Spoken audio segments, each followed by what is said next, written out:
Okay, good morning everyone. Welcome to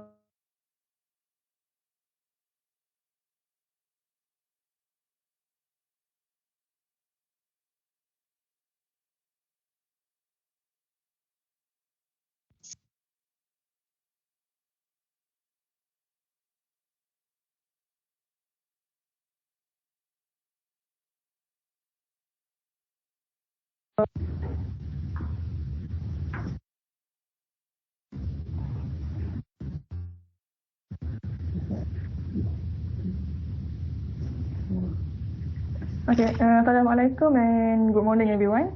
My name is Shafika and I am your moderator for today. First of all, I would like to welcome all of you to our free live webinar on Introduction to HAZOP, organized by Intensive Energy Senyap Berhad. So, without further ado, let me first briefly explain to you about our flow for today.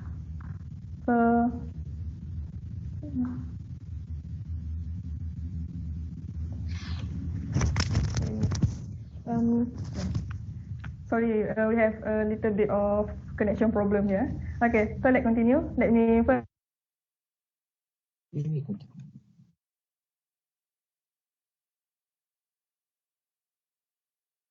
briefly explain to you about our flow for today.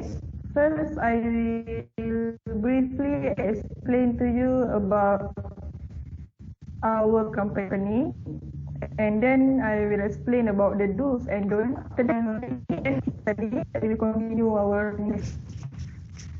Okay, now let me introduce about our company. Intensive Energy Senyap Berhad was incorporated in 2012 and in 2001 and 2014-2001. So we basically specialize in HSE management and consulting services. So these are 5 of our core business. First, for business management and consulting service, we provide full spectrum of plant catalyst management for precious metal and transition metal. Other than that, we also have cradle to cradle management and also bezel transboundary movement for schedule. Next, for management and consulting services, we have HSE, we have audit and assessment for HAZOP, HAZIP. We also provide consulting in HSE management system, chemical management system, environmental monitoring, FEMA, and others. For EHSE and IoT solutions, we basically digitalize all of our HSE activities such as monitoring, real-time tracking, and analytical reporting into mobile apps. So currently we have HSE on the go, M-Tracker, Sport Tracker, and others mobile apps. Then for operation excellence product and services, we are basically the exclusive agents for principals who have successful technology worldwide. Currently, we have about 6 different products from principals that are from US, Denmark, Italy, Australia, and others. Last but not least, we also provide HSE training for various categories such as HSE management system, chemical management, environmental, occupational safety, and others. So if you have any inquiries regarding our core business, kindly drop your inquiries to admin@isb.my. Okay, now let me briefly explain to you about the do's and don'ts during this webinar. First, kindly mute your microphone to avoid any interruption during the session.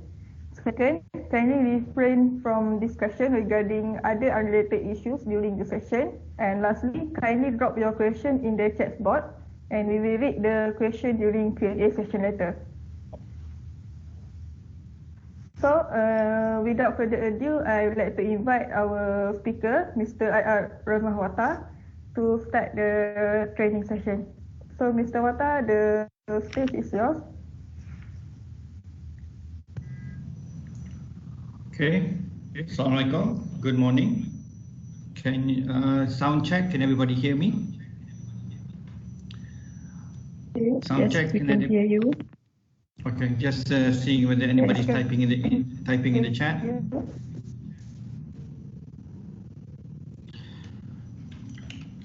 Okay, so those of you who know me, hi, hello.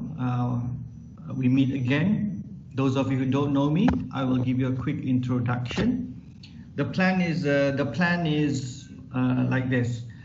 From experience from webinars, what I would like to do is we take questions as we go through the webinar.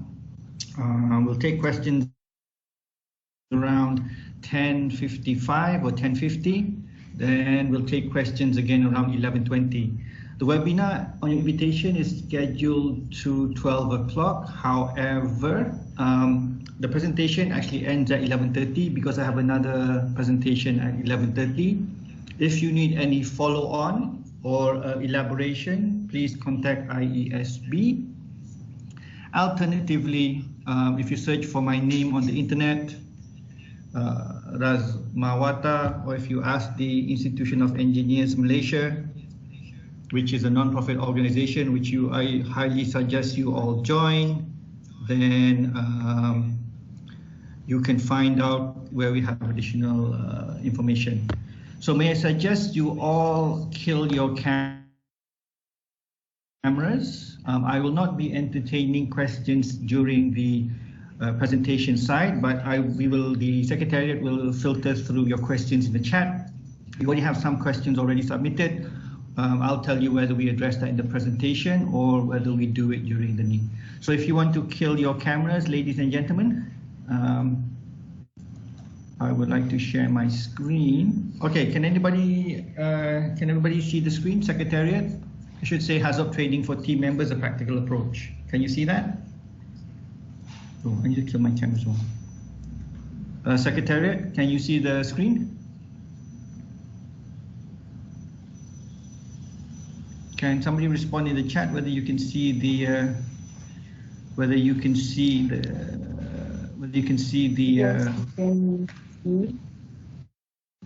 Okay.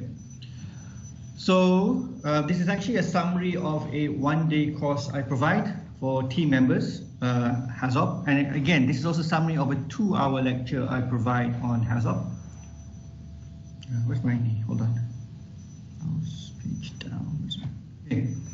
So the objective of the talk for today, if I need to get my clock. Objective of the talk for today is for you to be familiar with the concept of risk, which is about 1 line, familiarization with the theory behind HAZOP, familiarization with the HAZOP workshop process, and maybe define expectations as to what a HAZOP will and won't provide, understand expected HAZOP deliverables.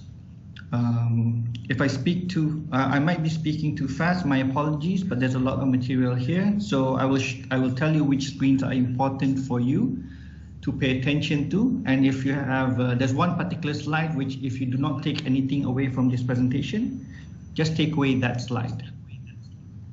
Again, my name is Raz Mahwata. I'm a chartered engineer. I am a PEPC. That's about it. I've got 24 years in the oil and gas industry. I see from the sign-up sheet that there are quite a few people who are not in the oil and gas industry. The HAZOP process is applicable to the most chemical and processes. However, the examples I might talk about will be from the oil and gas industry. So if you need more examples, more short examples, please write that down in the comments. I have a side stream where I'm looking at, once in a while I will view what's happening in the chat. Let me see. Okay, so if I suddenly go silent, somebody please shout in the chat. I've worked as, okay, so you can see there, I'm a director of a company. I am a TUV certified functional safety engineer, TUV certified PHA HAZOP leader, and by experience, I do process safety. What is process safety, you ask? Well, you can ask that question later. Okay, quickly, reminder to engineers out there what risk is. Risk is a combination of the frequency of occurrences of harm and the severity of the harm. So risk is both a combination of the probability or likelihood of a hazard and the severity of the hazard. So because of things happening now, whether it's pandemics or major accidents, it is up to the engineer to explain to the public what a risk is. So a risk is probability and the severity. So low and high risk are things that you might talk about. Low risk scenario may involve a very severe outcome, multiple fatalities, significant environmental impact, but a very low frequency of occurrence.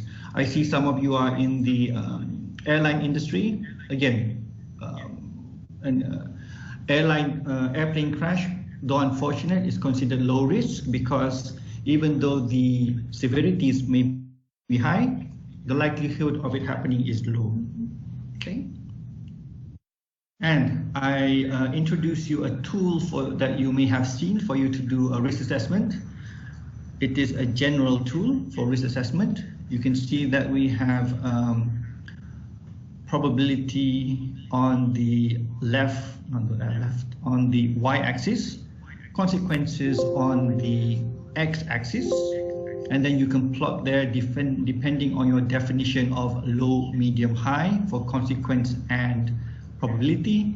You can see whether the risk is higher, which is not acceptable, medium, which may be acceptable, but you need to show effort that it is the lowest risk you have, and low, which says that your risk is tolerable, you do not have to spend money, effort, or time to address the risk. Again, this is one of the tools that I show you as the introduction to risk. It is actually not part of the HAZOP, but it is something that you can use whether it's a toolbox meeting, whether it's any activity meeting, and this is what you internally think about when you do a risk assessment. You don't document it, it is not explicit on your sheet, it is implicit in your thinking. And again, I introduce something general, process hazard analysis. This is from the UK HSC, I think. A set of organized and systematic assessments of the potential hazards associated with the industrial process. So this one is general, it doesn't talk about a chemical process, it talks about an industry process. It could be movement of equipment, it could be solid movement, it could be chemical movement, and so on. So a PHA typically addresses the following: hazards of the process, you need to know what your hazards are. Controls applicable to the hazards and their interrelationships, you need to know what is keeping your hazards within your tolerance level. You need to know what your consequence of failures are. If a pipe leaks in your bathroom, you get a wet bathroom. If a pipe leaks on a fuel line, fire, explosion, shouting people, frontline headlines, so you need to know what your consequences are. You might want to consider facility siting and human factors. You have a different risk tolerance if your siting is in the middle of a housing estate versus in the middle of the sea. And then if you go to the PHA, if you have things that you have to close out, when do you plan to close those out? Address them so that your risk is tolerable. Why do I explain all this? Because HAZOP is part of a PHA. It's one of the tools for you to identify the hazards of the process and to determine the consequences and what recommendations you need to close out the issue, concern. Again, qualitative part. What is a qualitative risk assessment? Qualitative risk assessment provides a relative idea of the risks, which means that the risk is relative compared to a standard you have. There are no fixed numbers. Relative might mean that what's the risk? Risk is one or more fatalities, it's relative, or the risk is first aid injury, or the risk is environmental release of 100 barrels. So it's all relative. I give you examples of what types of risk assessments are relative compared to qualitative. HAZOP is one. You also have what if risk assessments, which is very high level. You literally go through the listing, what if this happens, what if that happens. We have a checklist, which is something you are familiar with if you work a lot with equipment. If you pass the checklist, then your risk is acceptable. Fault tree analysis, you go through the, this is where the team figures out, given these types of, what type of failures are required for you to reach a undesirable ending. Like if you have a fire, what has to happen? You have to lose containment of flammables, you have the ignition source, how do you lose containment of flammables? It can be the accident. Employee forgets to isolate a fueling nozzle after fueling, seals are leaking, and then you go see why the seals are leaking. Is it because of temperature? Is it because of bad lack of QA? Then why is the lack of QA? Fault tree analysis. So you keep on going down the tree. It looks like an upside down tree. Failure mode and effects analysis is a different way. You start off with the parts of your system and then you identify what happens if that piece of equipment fails. So for qualitative, team experience is important. That's why we do HAZOPs in teams, and then that's why your facilitator asks for a certain experience level in your HAZOP. And HAZOP is a qualitative risk assessment. Okay. So this example of a FEMA, mostly for the electrical and automotive industry, I believe. And on screen now, you should be looking at a fault tree analysis. You can see the bottom. This is a logic type diagram. The dome with a curved bottom is an OR. One of those things has to happen. The dome with a flat bottom is an AND gate. Everything into the AND gate has to happen before you can go to the next consequence. Okay. Okay, to the meat of the matter. Today we have the HAZOP training for team members. Okay, I leave the title, but it's actually just a talk. So the reason you have a HAZOP is most problems are missed because the facility is complex rather than the lack of knowledge of the design team. So the idea is that you cannot see the trees for the forest, to misuse a phrase. You can see the big picture, you have an idea of the interactions, but because there's so many interactions, so many dependencies, that you might miss out an important chain of event, or you might miss out important dependency. So if you miss out important dependency, you might not know what the how to prevent the event, because you don't know what the sequence is leading up to the event. So that is what the HAZOP assumes, that systems are very complex and you and the team cannot see, cannot break it down to see the details. So why do we use a HAZOP? It is systematic. Why is it systematic? I will show you in a while. It is thorough. Why is it thorough? I will show you in the next slide. It is a creative effort.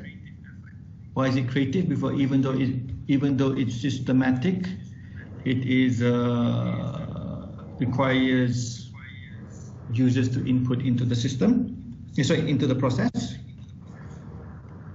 It identifies potentially hazardous failure scenarios. Of course, that's the purpose of the HAZOP. It can identify key safety-related operating procedures or identify critical operating requirements. It could be that you thought that an operating procedure was, if you do not follow it, was low risk. It turns out that might be the only thing preventing you from having a major accident hazard. So it highlights what your procedures are. And it is documented. Yes, it'll be documented. Okay.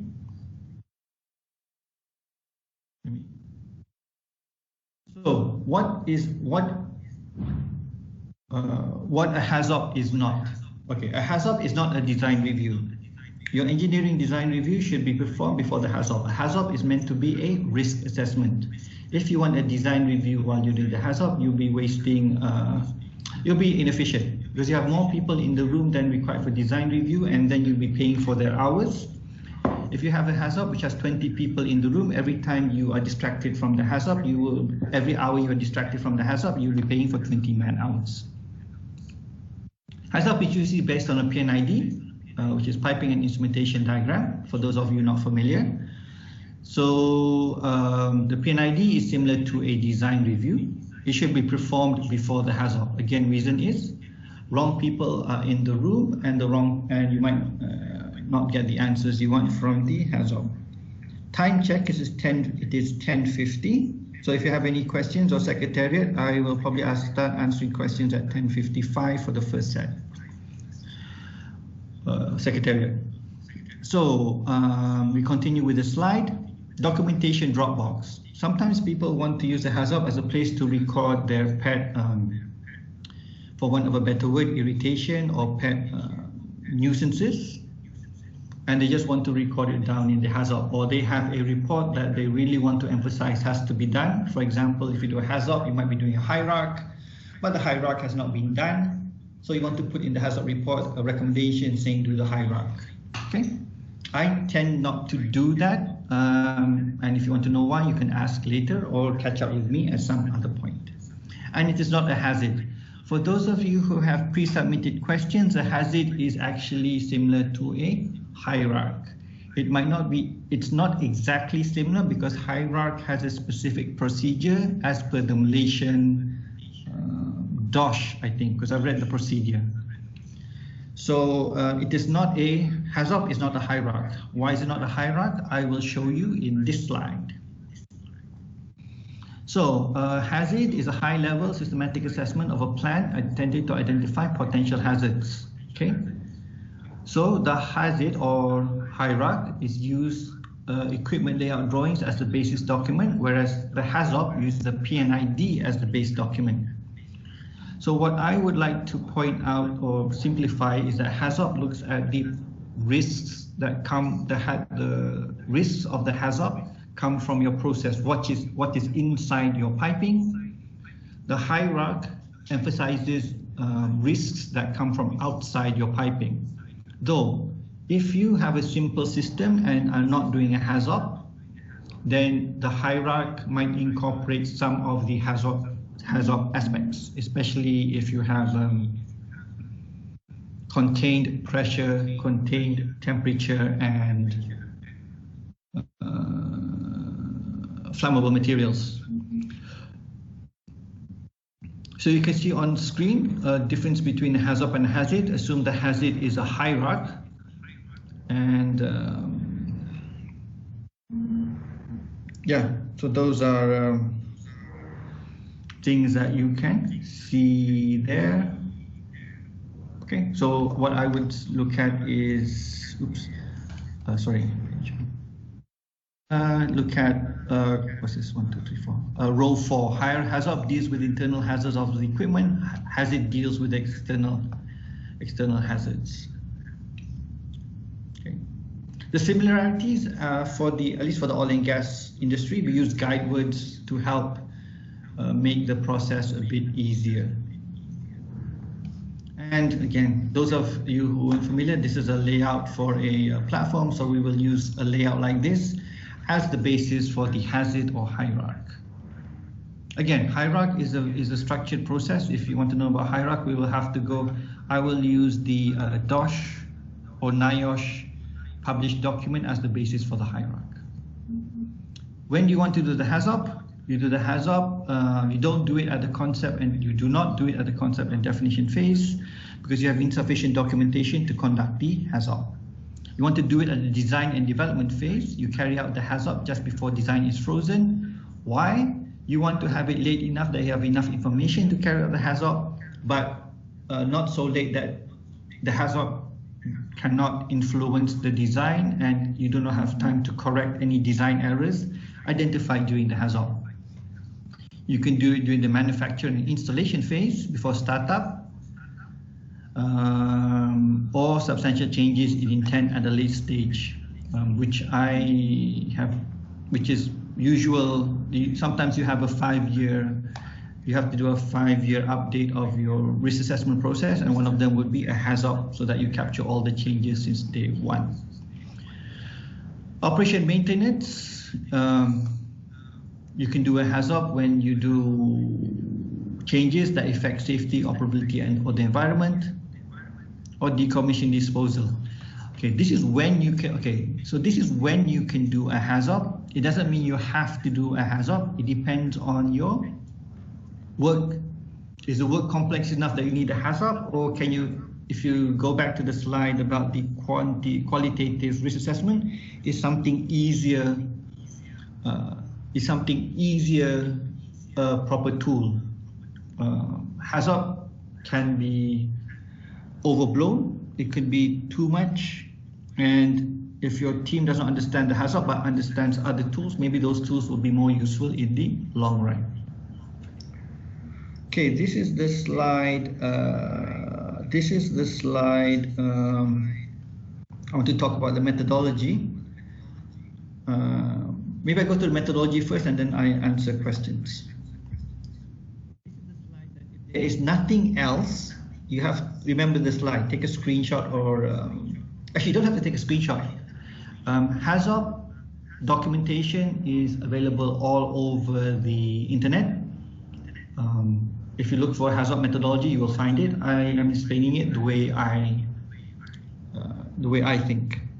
So, set study notes. This will be done by your facilitator. That is how you break down the process. So, okay, so I'm explaining this high level. The next few slides show each of these blocks in detail. Then we select a node to study. Once we select a node, we select a HAZOP deviation.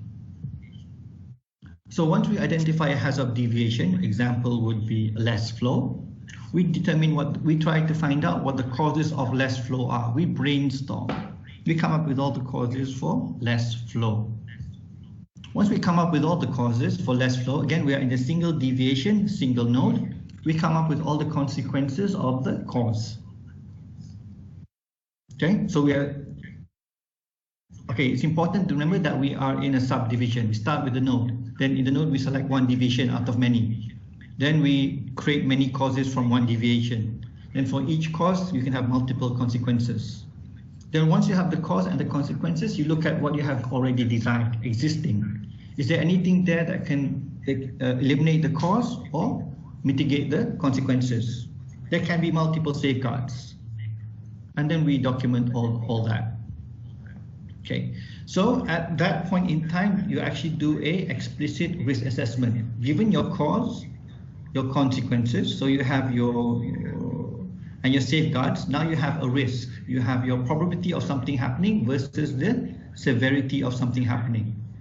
Now in your mind, the team decides whether the risk is acceptable or not. If the risk is acceptable, when you come to recommendations, does the team need more recommendations to either reduce the cause, eliminate the cause, or reduce the consequences? Then you put in a recommendation. Okay, if the team feels at this point here the risk is acceptable, there's no need for recommendation, and this step here is blank, but you still have to think about it. So don't forget, up to here we are still under a cause, consequence, safeguard, recommendation. Now for the same deviation, do we have another cause? If we have another cause, we go back into this inner loop. We go through the new cause, find the consequences, safeguards, do a risk assessment. The team does it in their mind. And then if the risk is acceptable, you don't need a recommendation. If the risk is not acceptable, you have a recommendation. Then you go down here. Do you have another cause in the same deviation? Yes. So you keep on going through this loop until you run out of causes in the deviation. Then what do? Is there another deviation in the same node?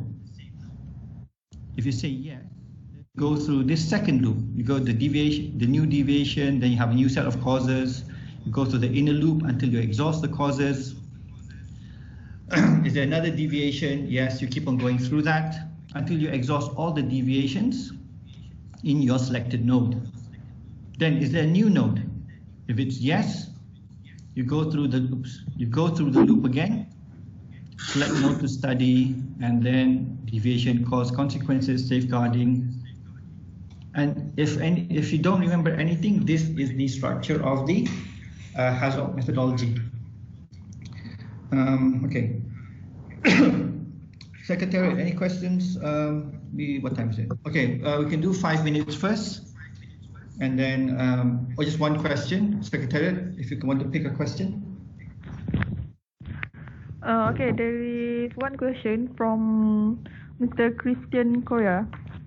He asks, safeguards can be non-physical, for example, procedures.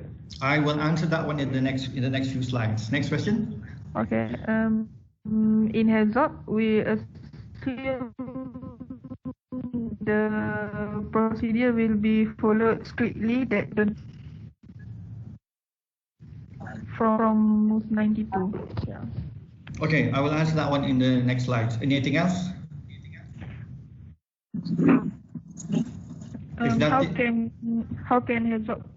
HAZOP can be implemented in construction industry?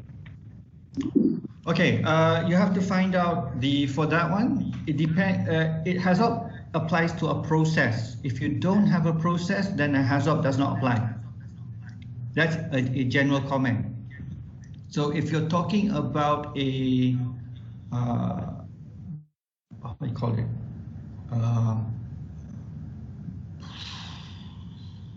Okay, a HAZOP could apply to a cement making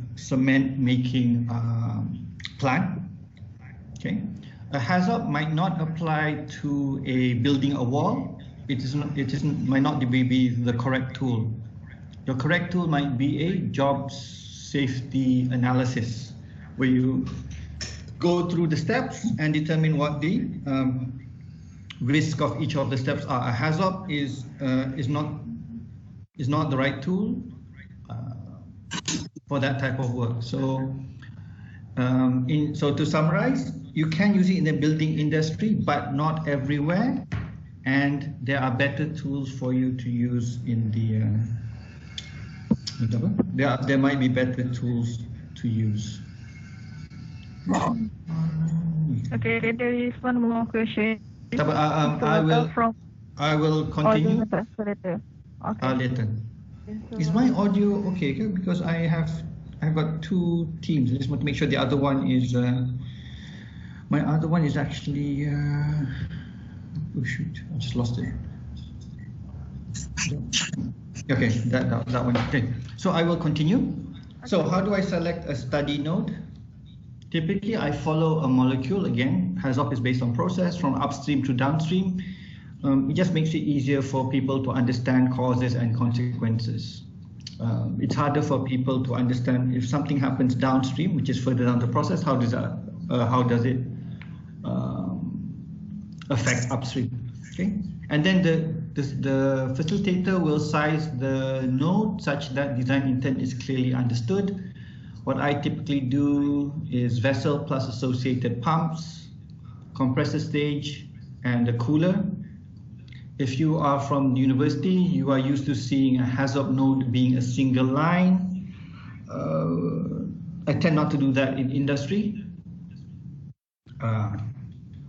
But then again, I might have a client who we're asking to do a HAZOP line by line. So it's not something I'm used to, but again, it's a facilitator who decides on the node in conjunction with the sponsor of the work.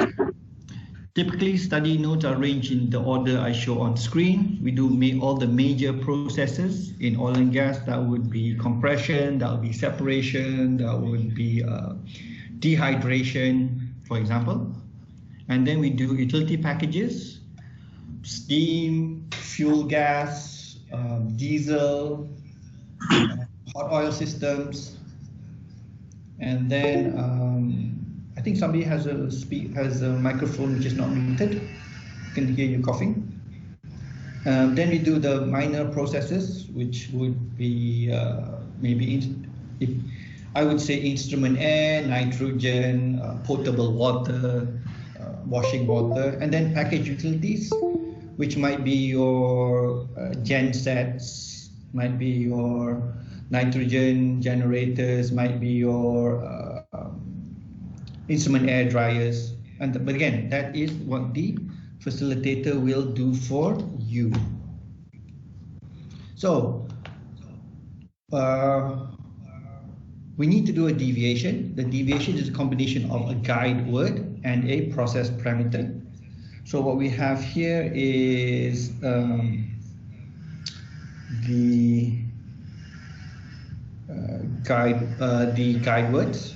Typical ones are less, higher, no reverse. What do these mean? Less means quantitative decrease in design intent. Higher means quantitative increase in design intent, and no design intent does not occur. So I show you on screen examples of software and guidelines where you can see where the guide words are. I'm showing you on the column. And here's an example of a piece of software. Again, guide words are shown here. So pretty much everybody uses the same guide words. And then we take a parameter, which is an aspect of the process, design, or operation, typically process chemical engineering related, flow, pressure, temperature, level, contaminants. Okay, and then we combine the guide word with a parameter to get a deviation.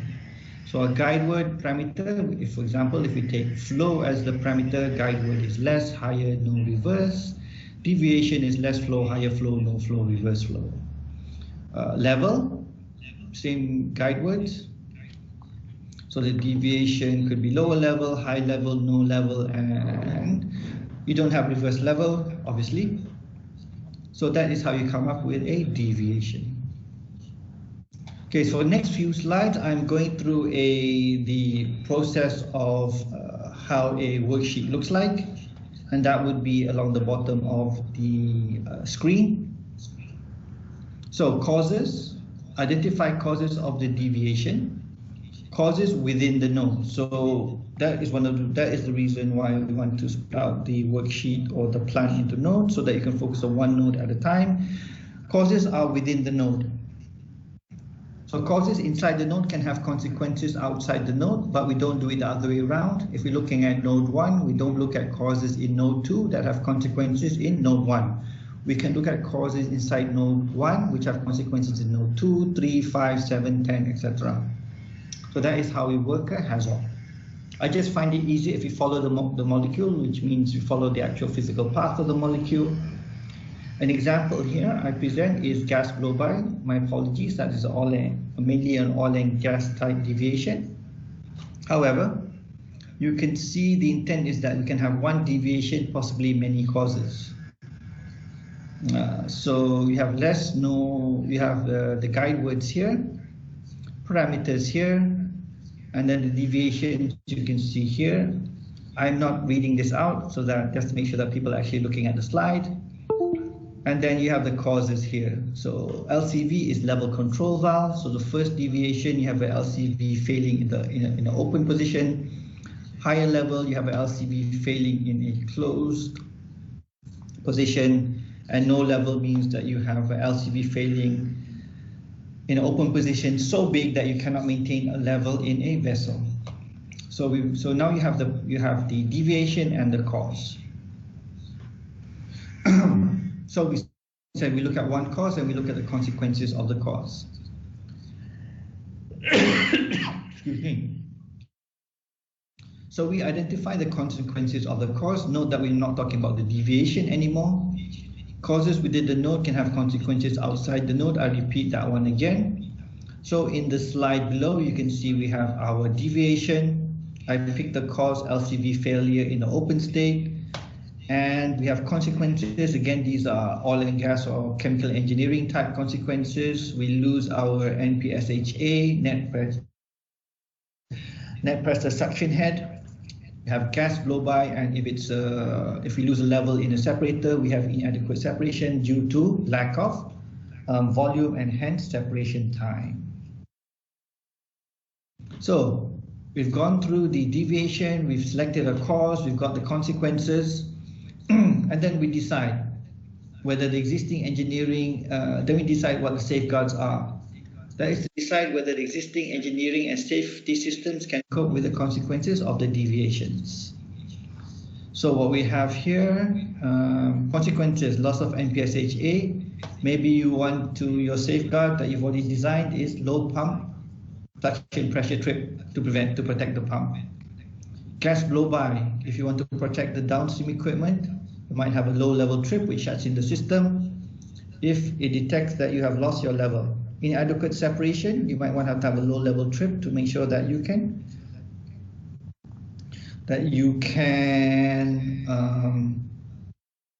maintain a good separation. Okay. So now you can see why it's systematic. We build up your sheet based on the flow sheet I showed you, which I said was the key or the anchor for a HAZOP. So safeguards, just good general engineering practice. We eliminate the cause first, and we mitigate the consequences second. If your safeguard does not do any of these, it is not a safeguard. And it has to safeguard against the cause and consequence we are discussing, not a different cause and consequences.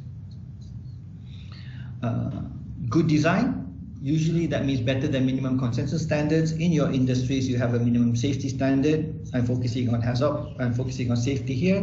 If you do better than the minimum safety standards, then that would be great, because it gives you a margin if your safeguard fails.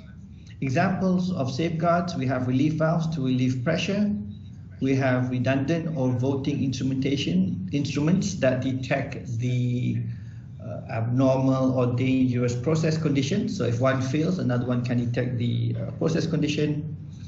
We can have independent alarm or shutdown in the event that one alarm detection instrument fails. You have an independent one. And you can have control instruments, which is kind of rare, but if you have two control loops to prevent the causes and consequences, you can consider that as a safeguard as well. So safeguard, you can have written procedures for operations, maintenance, inspection, testing, which was a question just now. However, usually there is a requirement for those procedures.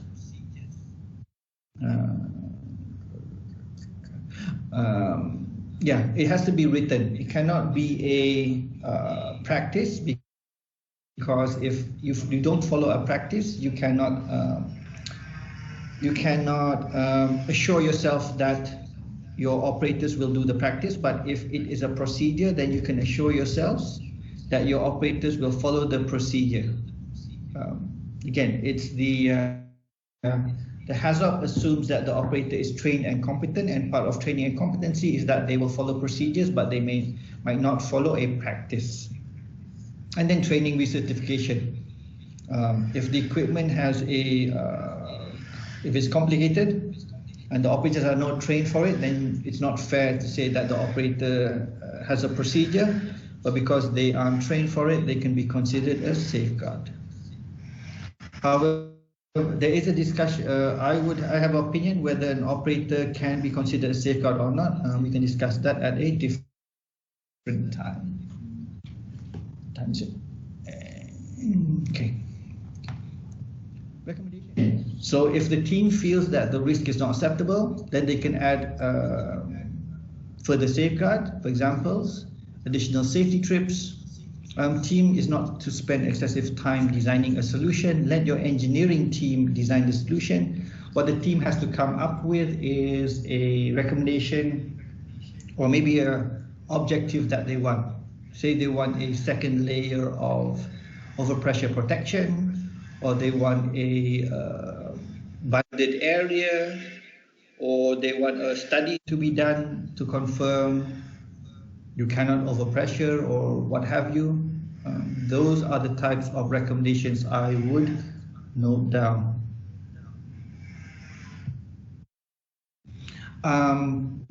I said that you can get the HAZOP methodology. It's available in the open domain. So I just pulled out a random one here. You can see the terms are similar. Well, if you look at the definitions, they are similar. The terms themselves might not be. They talk about study node. They talk about operating steps. Okay, I didn't talk about operating steps because in the processes I am usually involved in, it is a continuous process. But if you have a batch process, you'll be talking about operating steps, design intent. If the team is not aware of how the plan operates, somebody needs to explain the design intent. We have guide words plus process parameters result in deviation. Then you have causes here, consequences, safeguards, actions, or recommendations. Okay, so same idea. I think the last slide tells you what the definitive definition of HAZOP is. We'll get to the last slide. Even though we might be running out of time. Okay, quick one example, just to show you what a HAZOP worksheet looks like. This the dark line is a node. So reaction A plus B, you generate C. A must be in excess of component B to avoid an explosion. So if A is less than B, you get an explosion. So it's just so simple process. So this is an example of a sheet. You have your header information here, which you can have a look at. So example of analysis would be deviation. No material A, cause supply tank A is empty. No flow of A into reactor because now A is less than B, you get explosion. Safeguards, none shown. Actions required, which is a recommendation. Consider installation on tank A of a low-level alarm plus a low-level trip to stop pump B. So same idea, we have a deviation, cause, consequence, safeguard, comments if you want it, action required, and we usually have a person responsible to close out the action. And if we have time, we can go to more examples, but that is the idea of a HAZOP. And again, showing you another example of a HAZOP. Okay. Another example. Okay, these are more examples which, if we had time, we'd go through, and it's actually we go into details for this one as part of the course. And all these examples show you different, are there to highlight different events, where this one is multiple causes can cause the same consequences. And this one is, this example 5 is to show you that, to show you example of where what you think are two independent events are not independent, and shows you the importance of having a proper understanding of the process. Okay. So that was the methodology of the HAZOP.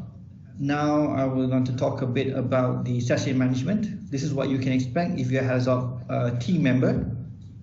You can expect to get a terms of reference, which will tell you the objective and the scope of the HAZOP. So this is to set up participants and the sponsor to understand what activity they will be participating in.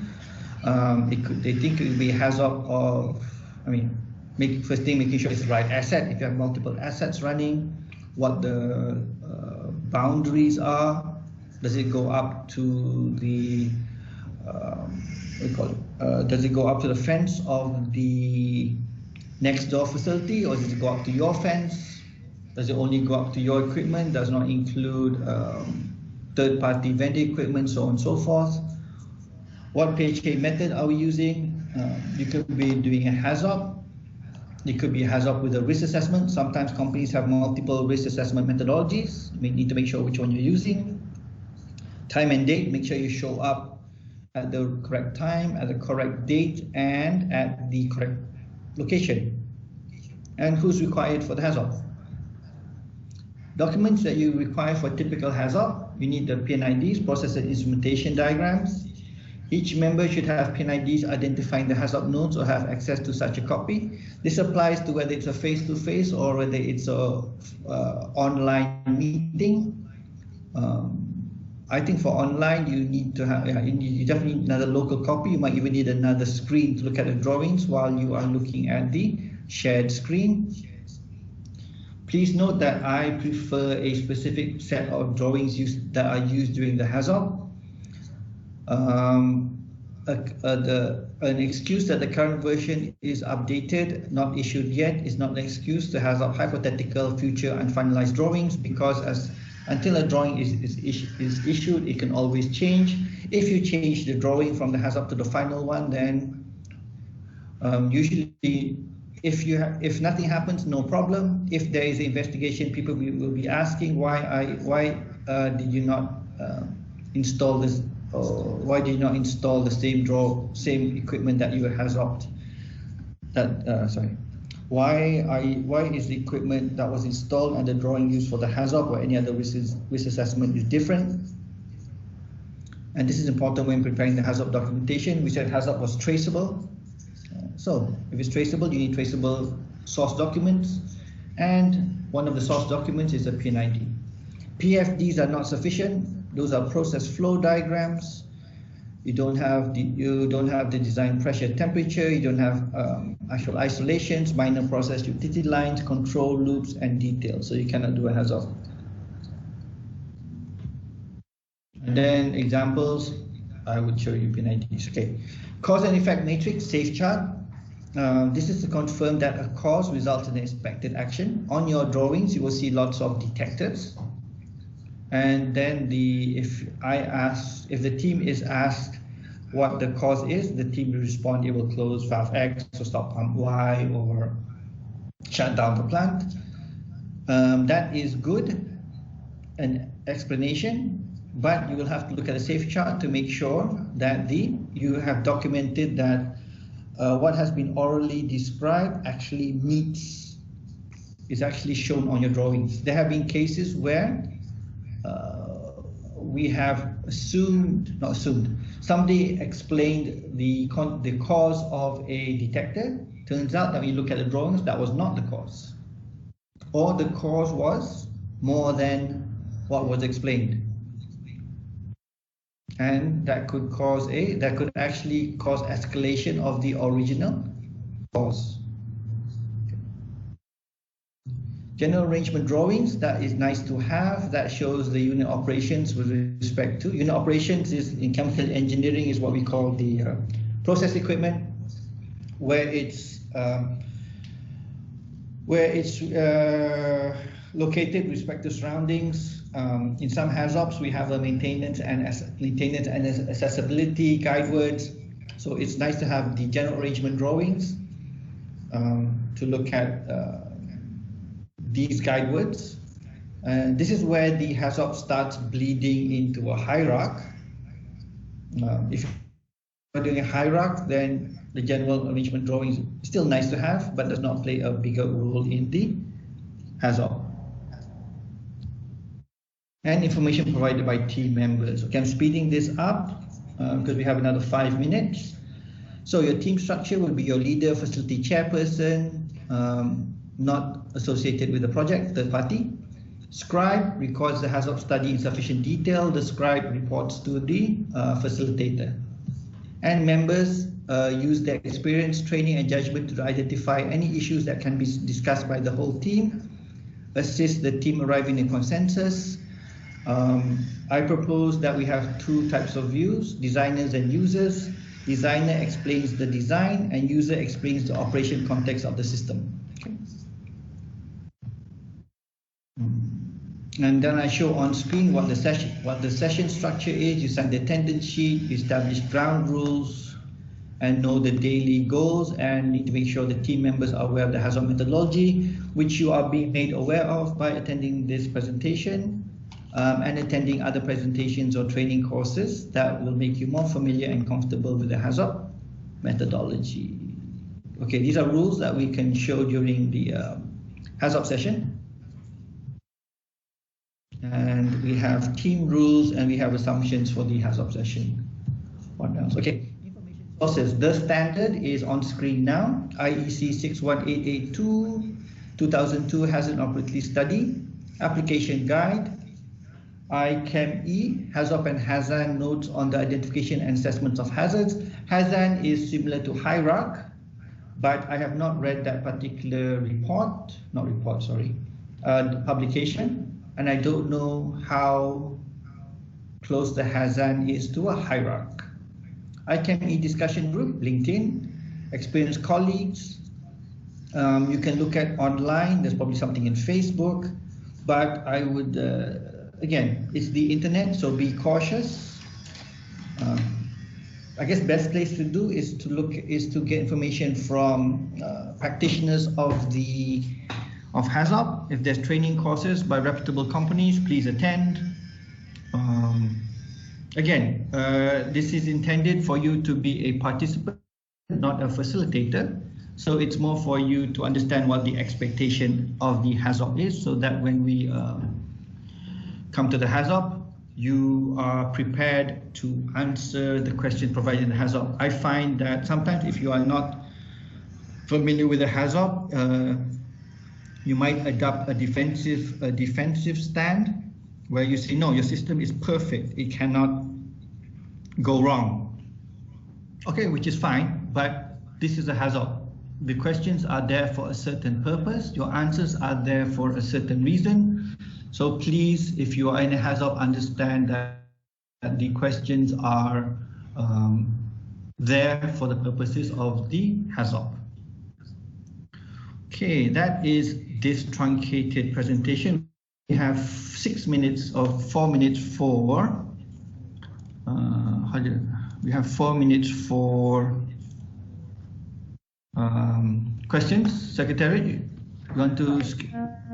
Yeah, I will share my screen, the list of questions that we get from participants. Due to time restraint, you can just pick the question you want to answer. Is it okay? Okay, in that case, I will look through, Neela. I will look through the questions. I already list all the questions. Okay, all the questions or use screen? These are the questions that participants ask in the chat box. Okay, go. Okay, we have about 3 minutes. Okay. So I think you can just pick the question that you want to answer. There's nothing on the screen. Oh, you want me to go in, or you want to show the screen? Hello? Did you want to show on the screen, or you want me to go in the chat box? I already shared the screen. Hello? Yeah, screen is blank. Wait, I already shared the screen. You sure you're sharing the screen? I see a blank screen.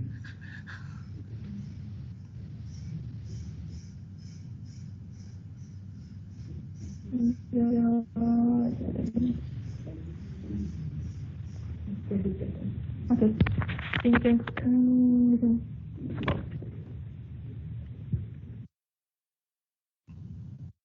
Okay, since we're running out of time, I will read this out from the webinar. Oh, what is being shared?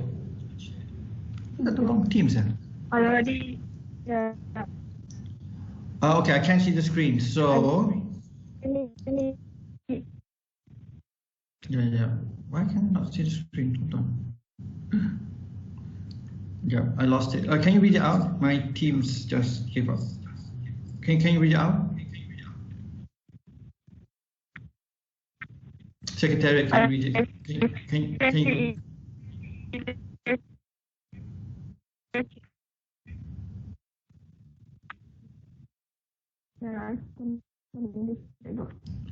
Okay, I will just read from the, because Secretary, there's nothing on screen. I'm just going backwards. I'm just going backwards from the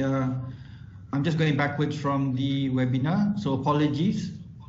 From Abdullah is 101. Does HAZOP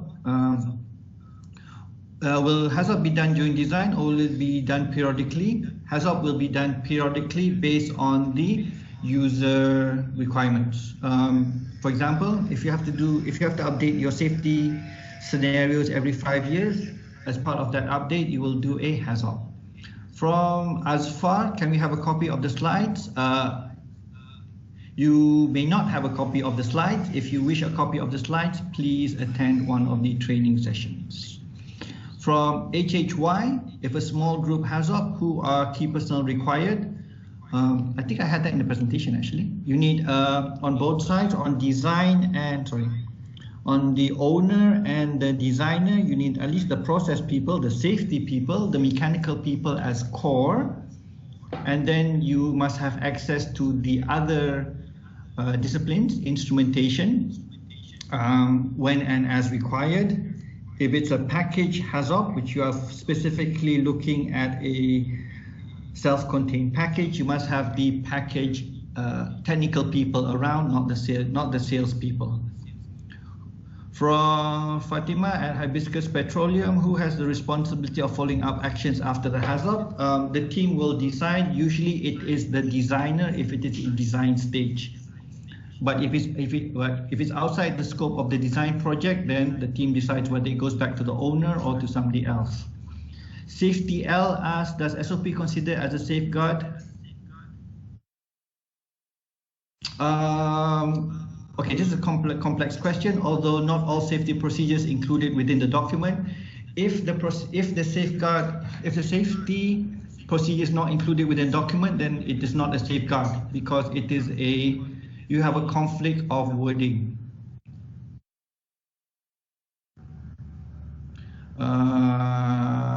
Is HAZOP software a must? From HHY? No. Is there any certificate for us who attended the training? If you attend training, for example, if you attend IEM training or any other training under me, then you get a certificate for CPD, but CPD, Continuous Professional Development Hours, but you will not get a certificate, for example, from TUV or other companies. Any from Moose92, any criteria to mark up the PIN ID? Yes, but let your facilitator handle that question.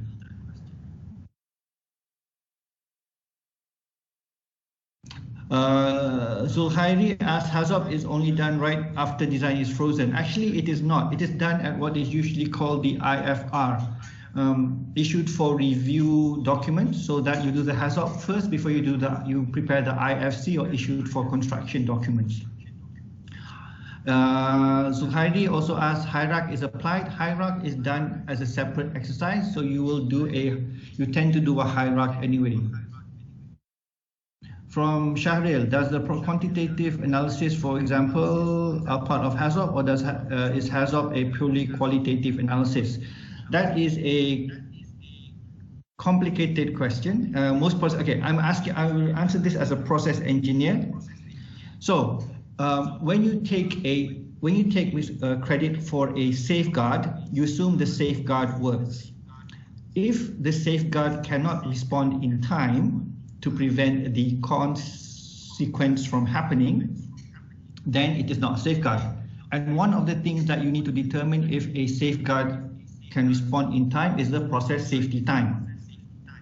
So it is the process engineer would be part of the process engineer's input to confirm whether a safeguard can a piece of equipment can be considered as a safeguard. Okay, I'll go on for another 2 more minutes because I do have a presentation after this. From Moose92, in HAZOP, we assume the procedures will follow strictly, that we don't take it as a safeguard. No, if it's a procedure, then you take it as a safeguard. Okay, and I think this is gonna. Safety L for Q6, our plan considers SOP a standard operating procedure. However, in the SOP refers to other safety documents as SWP and WI work instructions. Is it still considered safeguard? This has to be on a case-by-case basis because SWP and WI work instructions tend to be more of occupational safety, not process safety. HAZOP looks at process safety, so I cannot answer the question, but I think it will not. Mohsin at East 101 asked, does HAZOP include a SIL review? No, it does not. It is separate. And then last question, I am looking through the summary provided. Criteria, quantitative analysis.